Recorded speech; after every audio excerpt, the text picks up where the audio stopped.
What's up, beautiful beings? Earth School is really fun and amazing, and there are so many beautiful aspects to the healing journey.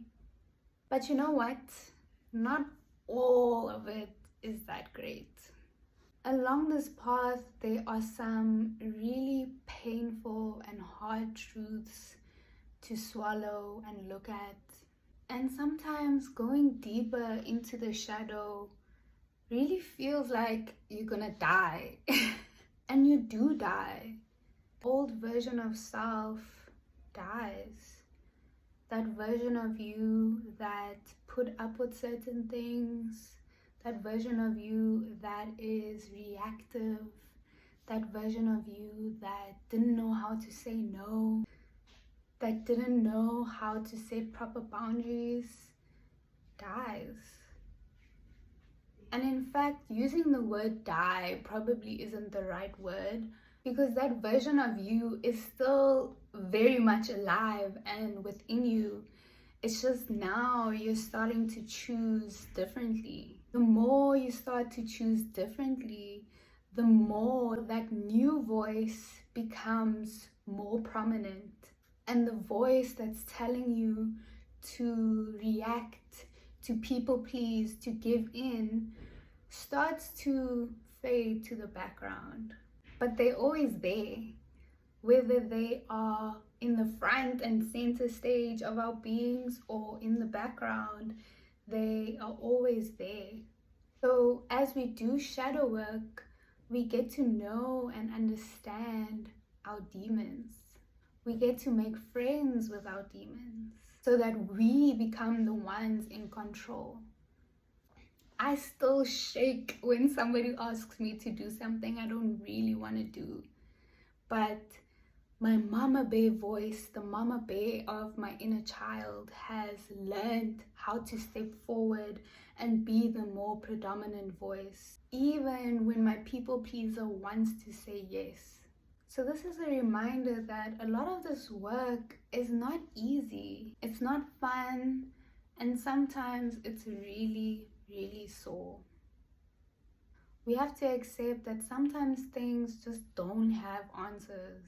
Sometimes you have to give yourself closure on things that you prayed would be different. We learn to rise above the situation. We learn to witness and see the role that we have been playing in our own destruction. See the lesson, learn from it, and try to do differently next time. It's work. And sometimes coming to a place of acceptance is really the hardest thing to do, because you realize that you control everything while having no control at all. Letting go of stories, letting go of people, letting go of old lifestyle choices, letting go of making yourself small is serious work, because it's not just you. It's relational, it's generational, it's ancestral. So you are healing the entire world just by healing yourself. And I don't know if we give each other enough credit just for trying. If you are trying to change your habits, to change your outlook on the world, to change your way of showing up in any way, if you're trying to quit smoking, if you're trying to be less reactive, if you're trying to overcome substance use, if you're trying to speak to yourself with more love, if you're trying to let go of people who don't really value you, if you're trying, then you are extremely brave. You are so brave. You are creating something new here on earth just by trying.